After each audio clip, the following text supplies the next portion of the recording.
Today on the channel, we're going to take a ride down to the Titty Twister.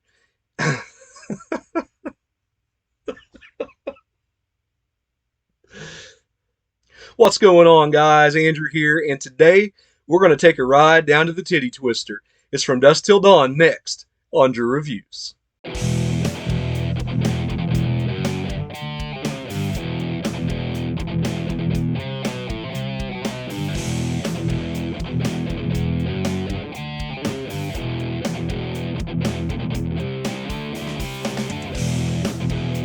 So me and the guys over at Macho Movie Madness are getting ready to do a versus with some vampire movies, and so I watched From Dusk Till Dawn, and I thought, I might as well do a little mini review for my channel, so here goes.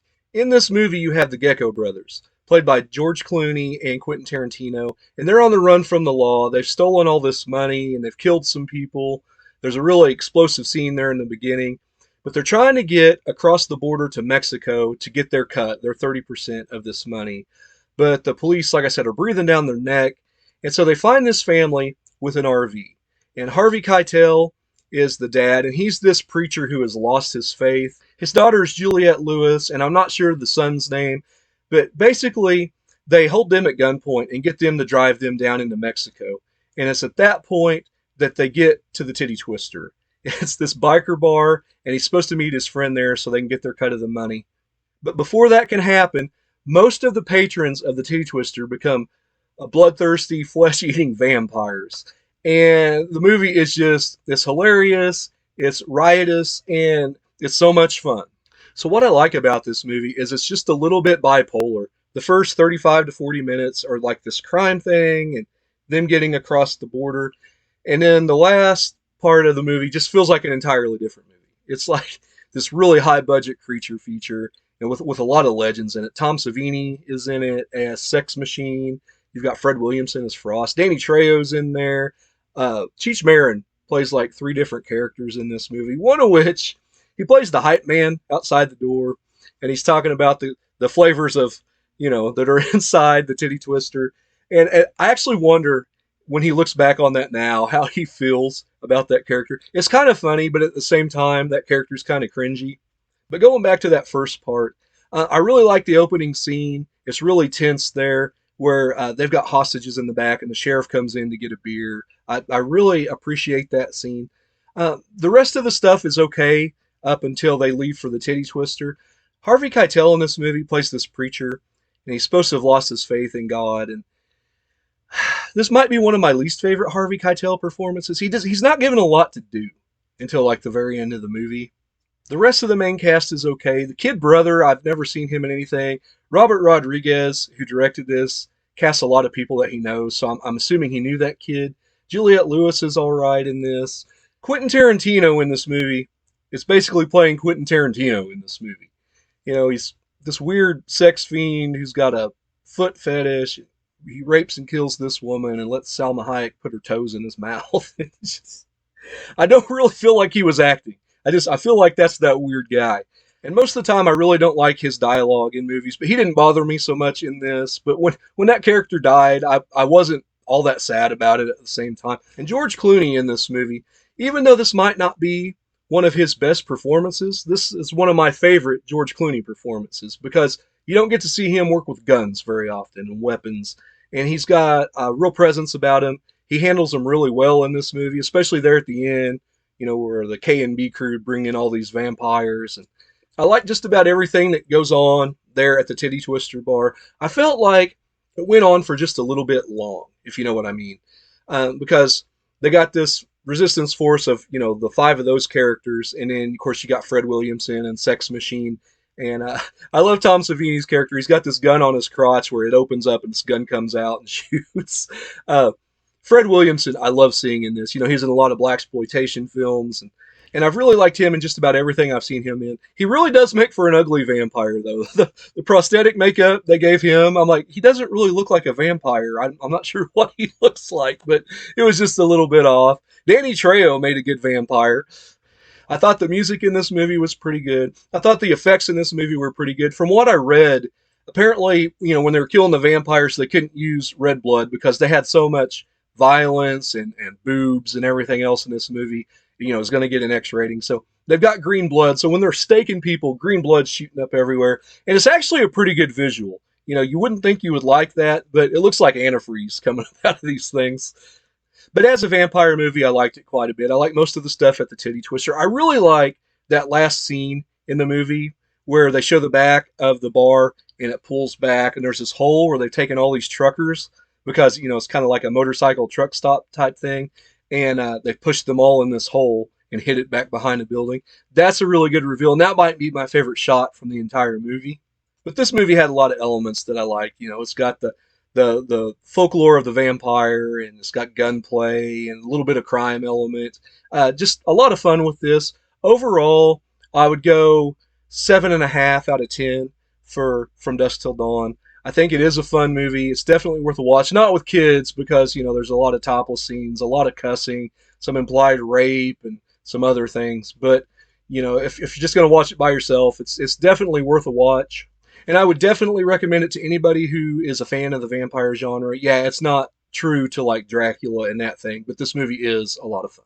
So guys, before I go, my wife and I recently went on a mini road trip vacation, and I went to so many antique malls and flea markets. I picked up so many DVDs and Blu-rays to show you guys. Half of them I'm not even going to show you because we'd be here all day. But I do have some highlights here, like Steven Seagal in L.A., in anger management. Steven Seagal in Alaska. Steven Seagal in West Virginia. And Steven Seagal in a coma. This one here was actually hard to find. I've been wanting to review Hard to Kill for a while. And I finally found this at like the very last one that we went to before I came home. So yeah, I will be reviewing Hard to Kill one of these days. These others, I don't know. They're more for me just to watch. But let me know if you want to see them. I also picked up one here that I hadn't seen since I was a kid, and that's James Garner and Tank. I remember liking this a lot, but at the time I was like 6 or 7, so hopefully it holds up. James Garner's usually a sure bet. My friend Chris Ramsey has always told me about this movie, but I've never seen it. I've seen a lot of John Wayne's, but I've never seen The Shootist, and I got this at like this Western booth, that had like spurs and saddles and stuff. But I like John Wayne a lot. This one I think he's playing like a dying gunfighter. So definitely going to watch this. Let me know if you guys want to see Westerns on this channel. I love Death Rides a Horse and Once Upon a Time in the West and a lot of John Wayne's and Clint Eastwood's. So let me know if you want to see that. So I had a copy of this movie and I don't know where it's at. I think maybe I lent it out and never got it back. This is the original Highlander with Christopher Lambert. I really wanted like the set of Highlander movies, but this is all they had at Entertain Mart when I went there. I've not seen any of them. I hear Highlander 2 is one of the worst movies of all time, but I kind of want to see it and review it for that reason. And then as far as DVDs, I got 2 more. I'm a big Dolph Lundgren fan, and just adding to my collection here, this is The Punisher from 1989. I believe it's a Canon film, so that'll be a lot of fun. And then I went to this pawn shop in Branson, Missouri, which I live like 2 hours from there, and I never thought I'd see this one. But this is Army of One, also known as the Joshua Tree. And I saw this. I got it for $1 at this pawn shop. And I'm like, yes. Just absolutely love Dolph Lundgren. Not the greatest actor in the world, but like Arnold, he has a presence. And he's fun to watch. So I've picked up quite a few Blu-rays the last few weeks as well. I picked up this one on this trip. This is John Q with Denzel Washington. And I've not seen this in about 20 years or so, but I remember really liking this. And I might review it because I put out a review of Out of Time for you guys, which I've also got here recently. And you guys really appreciated that review. And thank you guys for watching that thing. I did not expect it to get the reception that it did. But yeah, it's a couple of Denzels there for you. So I've already reviewed this movie, and I paid more than I wanted to for this Blu-ray, but I had to have it. It's Tommy Lee Jones and Linda Hamilton in Black Moon Rising. I will link that in this description here so you guys can check that out. This is a fun little sci-fi. It's not really espionage, but there's a lot of theft going on in this movie. Fun little suspense thriller from the mid-'80s. So the next movie is a lot of fun. This was supposed to have been Top Gun with Navy SEALs. It's Navy SEALs with Charlie Sheen, Michael Biehn, Rick Rossovich. This movie is one of those, but it is a lot of fun to watch, and I might do a review on it one of these days. So the last 2 Blu-rays I picked up are more in the horror realm, and I'm going to review both of them at some point. This one is a lot of fun, and I just discovered it this year thanks to my friend Kenny over at Macho, and that is Night of the Creeps with Tom Atkins, the original panty dropper. And man, I watched this movie the first time, like, that was pretty good. And then I watched it again, I'm like, no, that was more than pretty good. That was great. I want to review this. There's a lot going on plot wise, so I'll probably have to write out an outline. But man, this is fun. If you've not seen Night of the Creeps, seek this one out. It is definitely worth a watch. And it's got that 80s cheese factor, but it also feels like a 50s movie, like Creature Feature at some points. Just an amazing movie. And then the last one that I picked up, I just got the other day. I could not find my DVD anywhere, so I saw this and it was like $11, and so I picked it up at Entertain Mart. And that is John Carpenter's The Thing, because I need to review this for the channel. I've put it off long enough for you guys, so I'm going to do it this fall for all of you. John Carpenter's The Thing, quite possibly the best horror movie of all time. Let me know what you think down in the comments as far as that goes. But this movie is nearly perfect for me. It is nearly flawless. The practical effects in this are amazing, and I had to pick it up because it's like not streaming anywhere, and I have to do it for you guys. So, guys, that pretty much wraps up my DVD and Blu-ray haul for the summer.